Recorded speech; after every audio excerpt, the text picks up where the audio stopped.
நம்ம எப்படி அறிந்து கொள்ள முடியும்னா, ஆவியானவர் நமக்கு வெளிப்படுத்தாவிட்டால் ஒருவரும் அறிந்து கொள்ள முடியாது. இப்போ இயேசு கிறிஸ்து கேட்கிறாரு, என்னை யார் என்று சொல்லுகிறார்கள் அப்படின்னு சொல்லி. ஆண்டவரே, உங்களை சில பேர் தீர்க்கதரிசின்னு சொல்றாங்க, எலியான்னு சொல்றாங்க, ஒரு பெரிய ஒரு ஞான திருஷ்டி என்று சொல்றாங்க, நிறைய பேர் இப்படி சொல்றாங்க அப்படின்னு சொல்றாங்க. நீங்க என்ன சொல்றீங்க அப்படின்னு ஆண்டு கேட்கிறாரு. தேவனுடைய குமாரனாகிய கிறிஸ்து. அப்ப ஆண்டு சொல்றாரு, எப்பா இதை மாம்சமும் ரத்தமும் உனக்கு வெளிப்படத்துல, பரலோகத்துல தேவன் தான் உனக்கு வெளிப்படுத்திருக்காரு. அப்ப என்னன்னா, பரலோகத்தில் இருக்கிற தேவன் நமக்கு அந்த வெளிப்பாடு, அந்த ஞானம், அந்த தெளிவு கொடுக்காவிட்டால் நம்ம தேவன் அறியவே முடியாது, அறிந்து கொள்ளவே முடியாது என்பதை உங்களுக்கு அன்போடு நான் சொல்லிக் கொள்ளுகிறேன். எனக்கு அன்பான கர்த்தருடைய பிள்ளைகளே, தேவனோடு கூட இருக்கிறவங்களே தேவனை பற்றி தெரியல. கிறிஸ்துவ குடும்பத்துல பிறந்தவங்க கிறிஸ்துவை பற்றி தெரியல, சத்தியத்தை தெரியல, அந்த அதிகாரம் எங்க இருக்கு, இந்த அதிகாரம் எங்க இருக்கு, இந்த வசனம் எங்க இருக்கு சொல்லி தெரியல.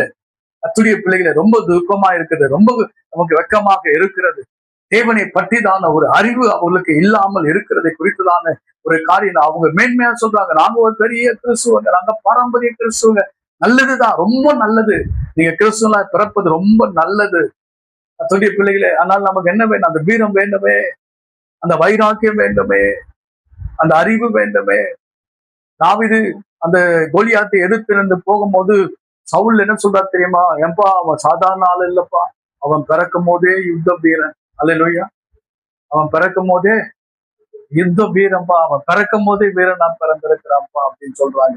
அதே போலதான் நம்ம பிறக்கும் போதே அந்த வைராக்கியம், கிறிஸ்துவுக்குள் பிறக்கும் போதே அந்த பக்தி வைராக்கியம், சபைக்கு போனன்னு ஒரு வைராக்கியம், பைபிள் படிக்கணும்னு ஒரு வைராக்கியம், உபவாசம் இருக்கணும்னு ஒரு வைராக்கியம், ஊழியம் செய்யணும்னு ஒரு வைராக்கியம் பற்றி எரிய வேண்டுங்க. நம்ம இருதயத்துல அதை கொழுந்து விட்டு எரிய வேண்டும். ஆமென்.